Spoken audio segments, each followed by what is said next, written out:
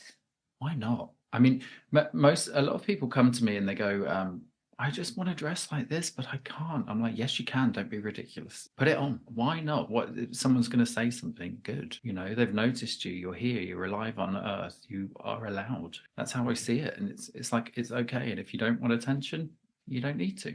Because we've had Daphne Guinness on the podcast, and I asked Daphne, I said, she's very brave. And she said, no, I'm not brave. I don't see it as brave. But I think to look so different, to have people look at you as you walk down the street is quite brave. Yeah, I'm going to be, it may sound a bit strange, but since the age of 13, 14, I've always been really tall. My face is a bit interesting sometimes to look at. And then I became a model, and it didn't matter what I wore, like a tracksuit or whatever, people would look at me. And when I was younger, it would be men and women looking at me for different reasons. I didn't like that. It was, people were always trying to pull me wherever. And I got to London and I was like, wow, this is crazy. So people look at me anyway. And if I wear a tracksuit now, I look like Vicky Pollard, and they're going to say something. So I can't escape. So I may as well give them a reason. But they do. I'm 6'4". I'm quite big. And I don't know, my whole career has been based around my face. So it's just interesting how people perceive you. And I've learned not to take it personally and think it's none of my business. I'm just doing my own thing. Well, it can be admiring looks. Yeah. It's admiring looks. Admiring, hating, all kinds of, or lack of understanding and wanting to know, wanting to learn. And I think it's part of life. Some people, I guess, will be stared at for all kinds of reasons. And it's a weird thing because someone said, oh, you're like a peacock, you like being looked at. And it was like, actually, I'm more like an ostrich wearing lots of all these plumes. And then I'm digging my head in the sand thinking no one can see me. I think I'd be an ostrich if I was a bird. But it's not, I don't do this for people to look at me. I do it really for myself. And then everything I wear, I learned that people admire it and they like it and they're fascinated by it. So I started an exhibition which has been touring around the world. That was at the V&A, wasn't it? It was at the V&A last time it was shown. There's a few more exhibitions coming up in Europe. And I decided to put everything on display, and there were 7,000 objects in 64 sculptures, life-size versions of me, and they've been traveling around the world, different places, conservative and not. These are your different looks. Yeah, so it's my collection of jewelry, couture. There's even bin liners. There's rubbish in there. There's there's things from my travels all over the world. I've been very lucky to travel to different places. So I gave it to the public, and I can't wear these things anymore. I really want to. I'm doing a shoot this week for a cover of something, and I'm like, I really want to wear that headpiece, but I can't now because it's in the museum show. So for me, I've given that to the public to take on and do with what they wish of, they can take it how they like. And will it stay in the V&A archives? I am working on putting it all into one place. Okay. I don't sell them. For me, they're public display, and I'm working on trying to figure out where it's going. I have a few ideas. My dream is to buy my old house back where I grew up. It was half Tudor and Victorian, and to turn it into a museum and leave everything in there and leave it to the country. And hopefully some institution will look after it, or maybe not. Where is that? Where is the house? Midlands, a place called Falongley. It's like a very medieval kind of built village, and my house was this big place right in the middle, and it has so much character, and it's where I grew up, and it's where I'm from. So I just thought it'd be perfect there. But we'll see. So Daniel, you are actually clinking, and I can hear everything slightly rattling together as we talk. Yeah. So for me, it's about visuals, scent. I make my own perfume, and one of the funnest things is when I walk. Sometimes I can hear myself, and I go to a rhythm sometimes, so you can actually hear me coming. And I did a soundscape with Einar Orn, who did the Sugar Cubes with Björk for my exhibition in Iceland, and we recorded all the sounds of my jewelry from all the sculptures, and it's now in a sound loop when you go into the show. But it's a weird thing how when I'm walking, I'm hearing literally the crystals jingle on my tiara, and I love just hearing the jewelry. It's beautiful for me. It's kind of therapeutic in a way. But people always do turn their head. They go, "What's that noise?"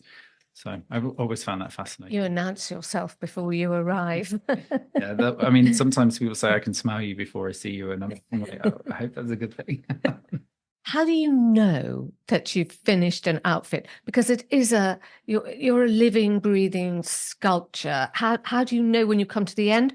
Or is it just adding things on a never-ending? I guess it's like a painting. It's like, when do you finish? Like, it's when there's a right combination of color and texture, I think. And then sometimes, today I added the embroidery and the gold necklace because I was like, I'm going to see you today. So I just stuck those on too. And then I was looking at this going, I should talk about this as well. We haven't got a glass of champagne to pop in it. There's no glass of champagne. This is like a bendy necklace. And I thought I'll wear that as well because I've got blue on. And then and I thought, should I wear the hat with the brooch and the headpiece and the sticks on my face? And I thought, why not? So I know Coco Chanel said put everything, so take one thing off. I might put 100 things on. So it changes every day. Yeah. And sometimes I do take something off if it really does. It's all about the color though. So you started modeling at a young age, and that took you around the world? It did at the beginning. My first modeling job, actually, it was Vogue, shot by Phil Pointer, and I was wearing £5 million of blue diamonds. And I was from a small village. I didn't know what was going on. There were these security guards that wouldn't let me go to the bathroom. And I was like, what is this thing that I've just signed myself up for? And I remember working with Phil, and he was like, could you do this pose? And someone said on set, you look like one of Oscar Wilde's Rent Boys. And I was like, oh, I was obsessed with Oscar Wilde. So I thought it was so that I channeled that look for a while. And I had a dandy period where I would wear like brooches and things and my dad's jewelry. And then after modeling? And then after modeling, I decided I went to work at Vogue. I was terrible. British Vogue?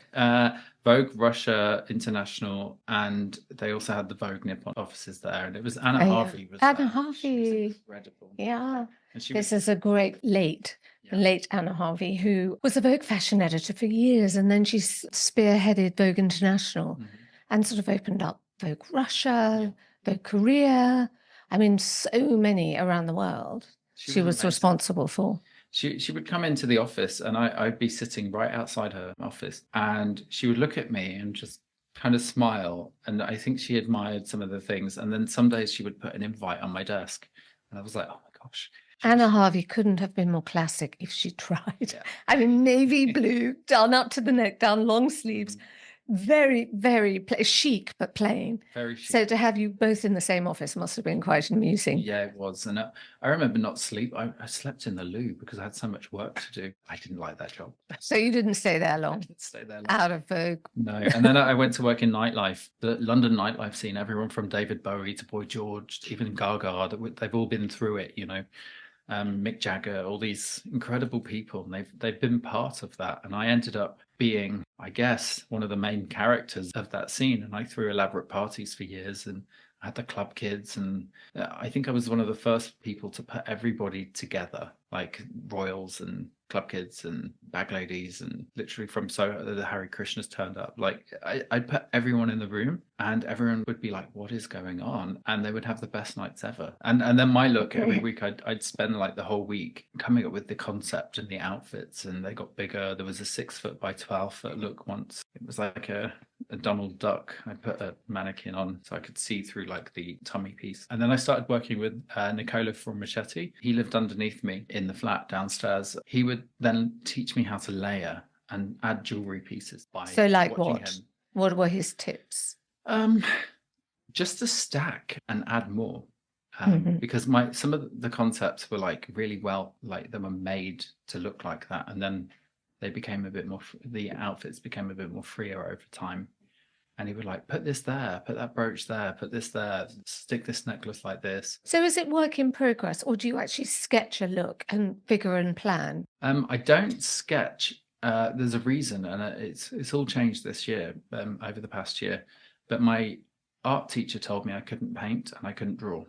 And I somehow have done operas and all kinds of things, had a fashion label without drawing. And I just made, and I just kind of used words.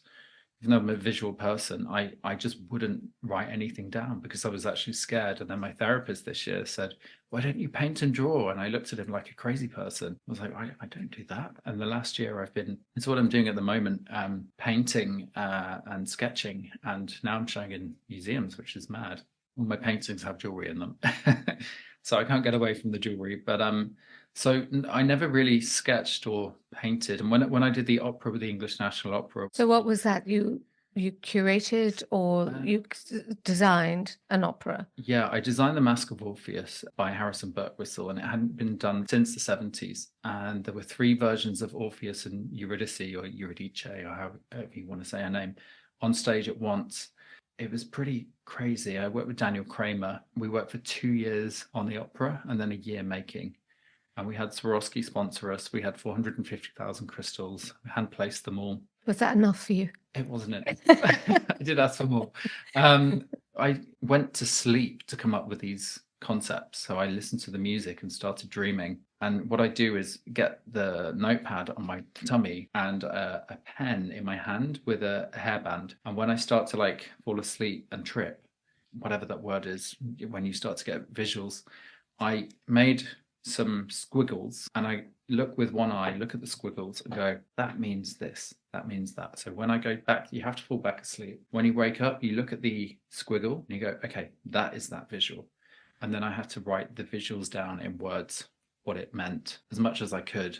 And then I would try and describe to the team and then get a mannequin and then start draping. And I go, this is what it's like. And I don't use reference boards either. Mood boards, I always think of stealing boards. So throughout my time creating with other people, I can't use them. Because when you put one of those mood boards in front of someone, they take it so literally. You're right. They're always got just past references. Yeah. So you're not creating from scratch. Exactly. So I was very fortunate to have done this opera, and people said they'd never seen anything like it. And I was so happy. That was like the best thing that anyone could have said. And that's when they were still in London.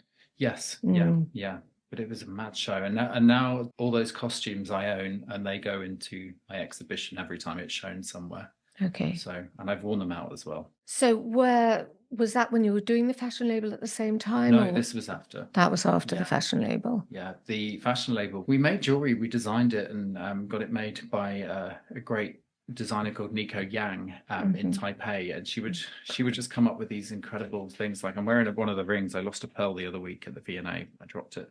There were the real versions and there were crystal versions, and I've still got all the jewelry. So that's now in my exhibition. one of my sculptures is draped in emeralds and diamonds, but and then there's the fake versions in there. People don't know what's real.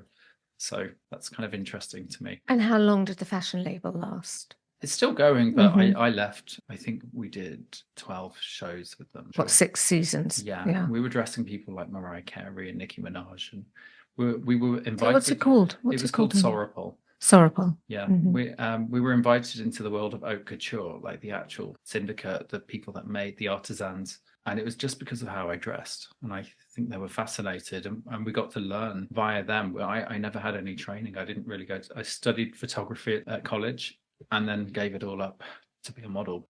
And dealing in objects is another string to your bow, isn't it, Daniel? Yeah, I guess it was inspiration from my dad. And I had a friend who was dealing art and jewelry. And one day he said, oh, we've got these to sell. And I was like, okay, who could buy these? One was the Black Star of Queensland, which is just this stunning gem, like an iconic gem. And then the other thing was the Swan Lake necklace set from that belonged to Princess Diana. And just reading up on these amazing pieces, I learned so much about jewelry through that job. Princess Diana owned it? She owned it, yeah. And why was it for sale? It was a private collector. He would go to private people and they would sell these pieces. And Swan Lake, was it when she danced with Wayne Sleep? Yes, but she didn't wear the earrings. She only wore the necklace. So that was also interesting to learn about jewelry. And I remember working with Bulgari as well. I was a bit of an ambassador for them. Still do wear their things. And when I did a campaign for them and I started stacking their rings, and they were like, this is cool. And then they made it a thing for their celebrities to stack rings now. So they do, which is a kind of a cool thing. But I learned so much working with them. There was a project in Rome that me and a few other people went out to do. And we had to make a film about Bulgari's jewelry. And I've always been obsessed with Elizabeth Taylor. I'm so obsessed with her. Like this crazy join the club. Yeah.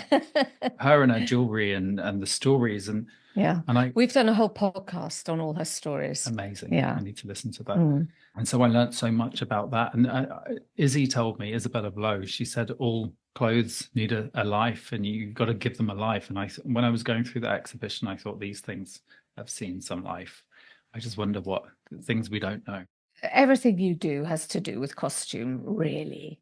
Yeah. I mean, I guess costume is an inspiration. I don't see it as a costume anymore. Like, I don't think I ever did. I think it's just my version of a t-shirt and shorts and t-shirt and jeans, you know. But also picking up ideas and references from other people's costume around the world. Yeah, yeah. I mean, I'm very lucky that I lived with the Maasai and the Samburu for a while. And I worked for a charity when I was quite young. And I worked with women's groups out there, and I went to revisit in 2017, and these women's groups were like thriving. So I worked with them when I think I was 19 or 20, and I thought my life was so ridiculous that I had to go and do something good. So I took photographs for the charity, and then also with modeling money, I kind of helped build toilets and facilitate schools and things. I would sit with the ladies and go, oh, what about this shape? Or what about this shape? And I remember messaging Diane Pernay, going, I'm going to make you some jewelry. And she kind of gave a reference back. And that was kind of a weird kind of cultural moment. But I sat and made the jewelry with these ladies. And people go, why have you got all this Maasai jewelry? Or beading. Beading, yeah. And I said, well, I lived with the Maasai and Samburu. I made it with them. And also these designs we made together, like, you know, so it was like a collaboration. So what, like sort of woven beads or long strings of beads? All kinds of, this is a contemporary one, but there was. So like circular beaded work with hanging beads. Yeah. I learned a lot about their jewelry as well. They told me that they used to use only seeds, and then the Chinese came with Venetian glass. With Venetian beads. So it was like a cultural thing. And the last time I was there, I was like, how are things going? They said, not that great because of, this is what they told me. They said cultural appropriation. People are scared to buy the jewelry, so we're not making a living. And these are for tourists, so we're not really sure what to do about it. And I was like, oh gosh. But they were worried that people were looking at things to say that they couldn't wear or buy the Maasai jewelry because it was cultural appropriation, yet it's their income and the only way that they can make a living. So that was a really interesting way of looking at it. So that's just what they told me. And I've been really thinking about that. How do you bring that into a conversation when you have artisans and people making who will suffer from it? Who really do suffer. They were suffering from it. So, I mean, the village was thriving, but this cultural appropriation concept had just it was 2017. So I guess it was like a topic of the time. How would you say people should get around that problem if they want to wear something that is really associated with another culture? I don't really know. I haven't got the answers to that, but it's good to listen to the people that make the jewelry, who are selling it, who are, depend on it to live. So that's just their situation. I'm sure other cultures would say, no, stay away. We don't want you to have our traditional things. But it was for tourists and also for themselves. So I don't to economically survive. Yeah. It's interesting, isn't it? Because I think, it was like the whole bamboo hoop thing when they said white girls don't wear them, you're taking our cultural icons away from us. Right. And Andre Leontali came in and said, no one can own that. No one can own the bamboo hoop. Yeah. White girls can wear it. Right. But maybe it's just an acknowledgement of... Yeah, I think it's acknowledgement. The costumes that you admire, is there a particular place that you think, gosh, I wish I'd been born there and I could have worn their costume? Don't know. I mean, I spent a lot of time in Thailand and my business partner was Thai, and we had the lady boys made me so many, like, the amazing artisans in Bangkok, and it's a group of like trans women. I said, I want this. And so my business partner designed like this, but more like this. And then they made me all this amazing stuff, and I ended up wearing it. And I don't know, it was like a moment for me. So I love Thai. I love all their gold and like cardboard and gold. I think it's such a great mix.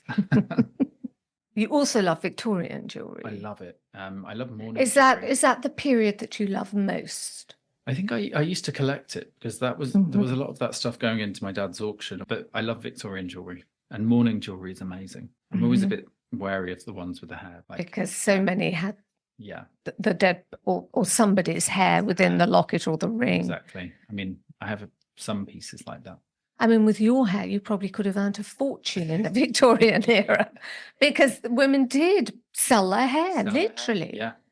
It's crazy. And you've got such long hair; it would have been worth a fortune. It's gone past my waist now. It's it's longer than my arms. Yeah, you would have done well. I would have done very well. So you've got all of that stashed away as well. Yeah. I mean, most of it is in the exhibition. Okay. Everything, apart from anything made of animal, any kind of animal, is not in the exhibition.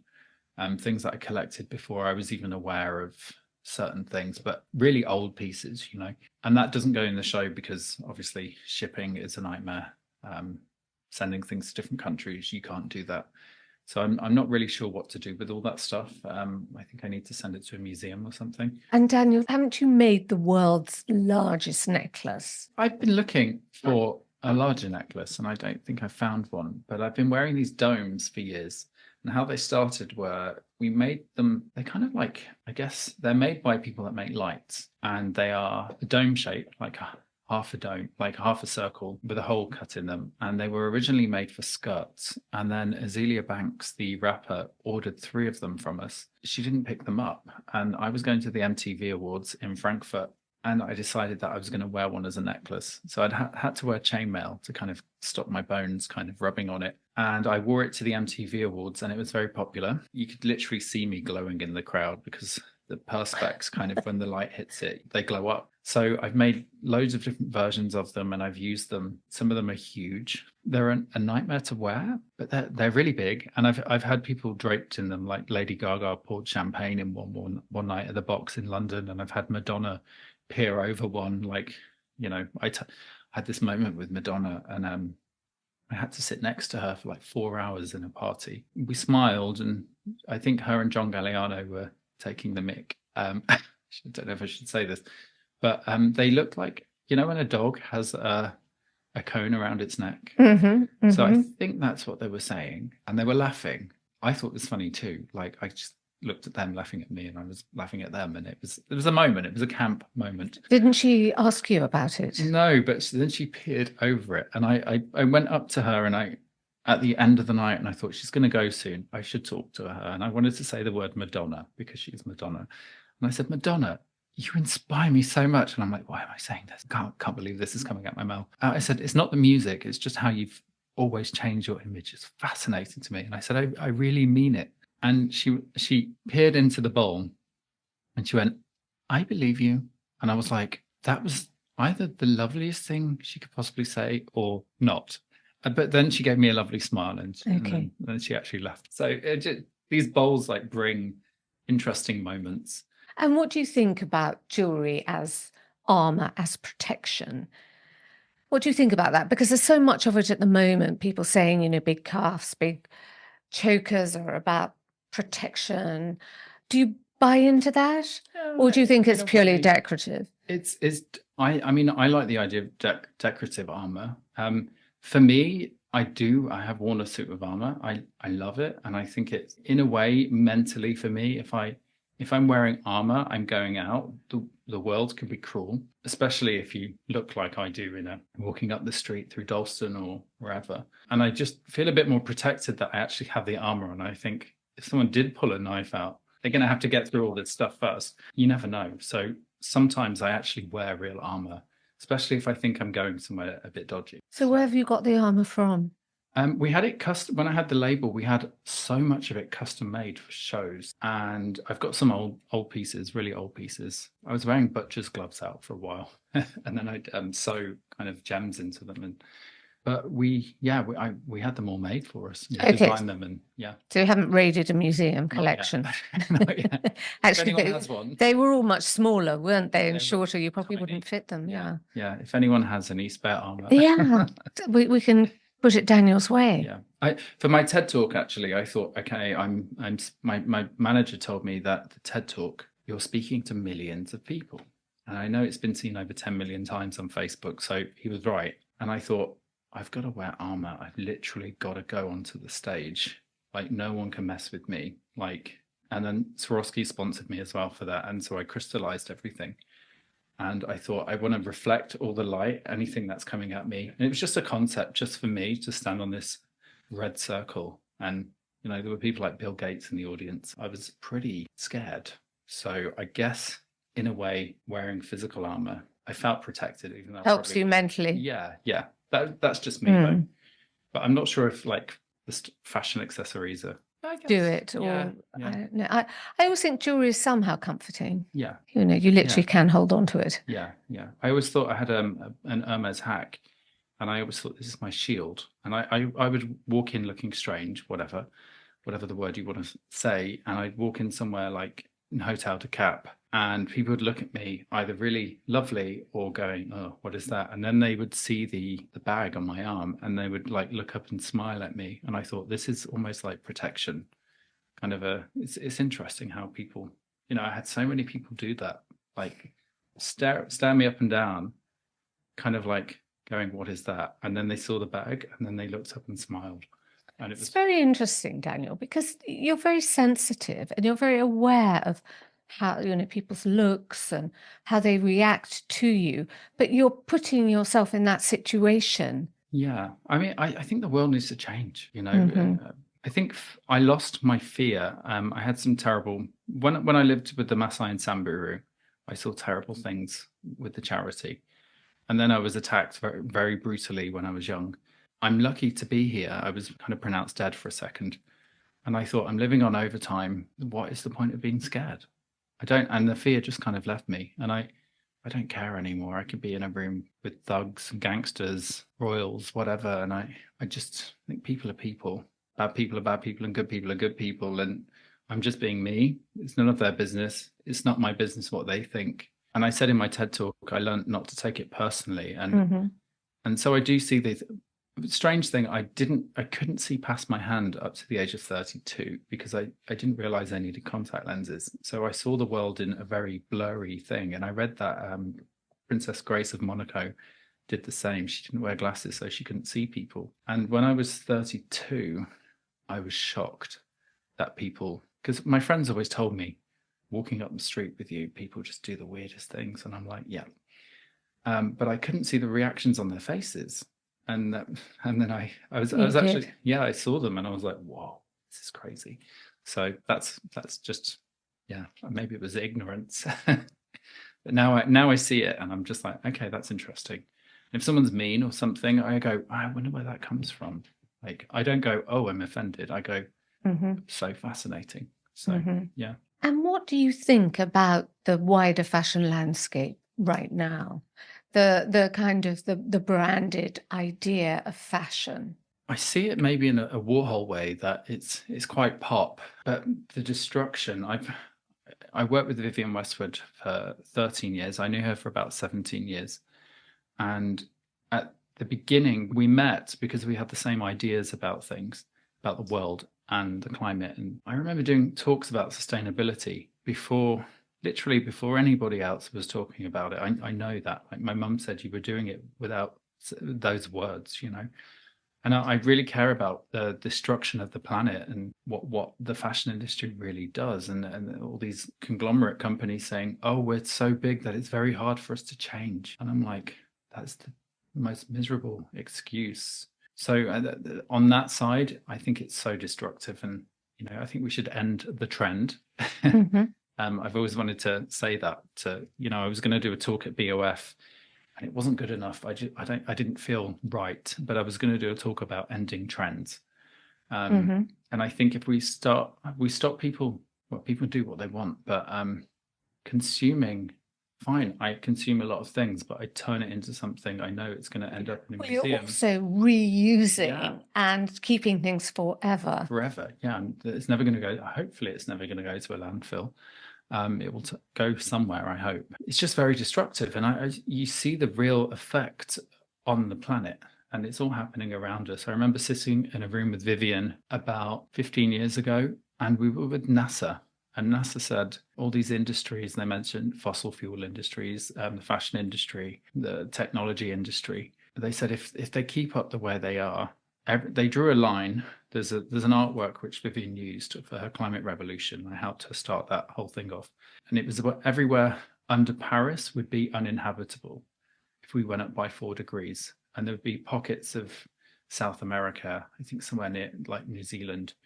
And then above Paris, you know, we could live there, but everything under that would be destruction. Like the world would flood, set on fire. It'd be too hot to live there. And these things are real, you know, like people go, oh, it's... So I just wish the fashion industry would change for the better quicker, because the technology's there. In lockdown, I was part of a Clubhouse group, and it would have, everyone was internally fighting, saying, this is sustainable, this is not, this is greenwashing. And we formed a really great committee and had these great conversations in lockdown. But the technology is out there for all these conglomerate companies to change. I think they're just too ignorant and greedy to make that. But that's what I think about it. But I love the fact that people express themselves, and do you think they do now? Do you think everybody looks sort of the same? Yeah, Gen Z, no. I think they're really like, I mean, a lot of them look very 90s at the moment, but they're taking a contemporary, I think they're the most creative ones yet. Do you think so? Yeah, I think so. Like, I'm looking at them at parties and on the street, and I'm like, they look really cool. That's good. Yeah. Because I went into one of these shops the other day where all the young girls go, you know, like 11, 12, 13. I mean, honestly, if you had a daughter in there, you wouldn't have known which one she was. They all looked identical. Right. Yeah. I mean, I think people dress up in their bedrooms now, like the kids, and they're on for TikTok. Yeah, and they do their makeup. Well, as long as they do dress up. As long as they do, it's expressing themselves. I think. I don't know. I just wish people would be themselves rather than what they think the world would tell them to be. You know, like, I believe we're here once, and I think people should just go for it and be confident. And I've had people come to me and they said they've seen me talk somewhere, and I do a lot of public speaking. When I've done shows, for example, all these talks, I have people from young teenagers or even kids to like 90 years old in the crowd, and from all backgrounds. And I've had people come years later going, oh, this is what I'm doing now. And I'm like, that's amazing. Like, or I started like dressing up because of you. Like, When I did my exhibition in my hometown, Coventry, it was the City of Culture, and I thought they're never going to say yes to the show. Never. Coventry, no way. I moved away because there was nothing there for me, and it was, it was a horrible place when I was growing up. And I did the show. We had nearly 50,000 people turn up. And when I go back now, people are like, oh, I'm wearing this because of you. And I'm like, I love that. Like, fine, it's nice about me, but they've gone out there and they've changed, and people dress up in Coventry now, which is amazing.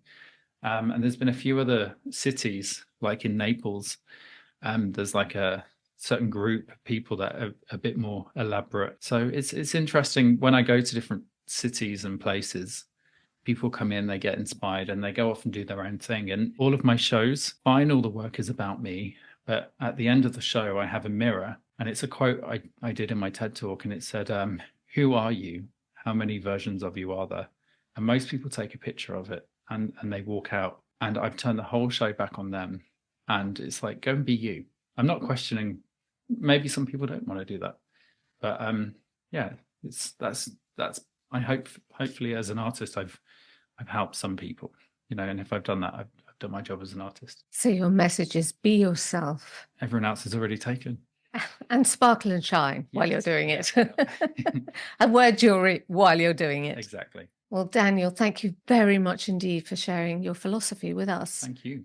It is inspiring, and I'm going to take tons and tons of pictures, and I want to show everybody the jewelry that you do make. I hope you do make some. I should make some more, and I can't wait to read your book. Oh, thank you for mentioning that. I'm wearing all the subjects it's about. I know. I don't think I have the hoops on today, but yeah, you're right. It's hoops, charms, rings, head ornaments, cuffs. No cuffs. Brooches. You got tons and tons of brooches and tons of rings. So I left my cuffs and hoops at home. So.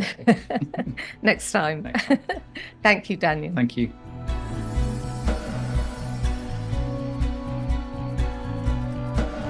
Thank you for listening. For this and other episodes of If Jewels Could Talk, please go to our website, carolwoolton.com/podcasts. If you've enjoyed it, which I hope you have, please share it any way you can. And we love to have a rating and a comment.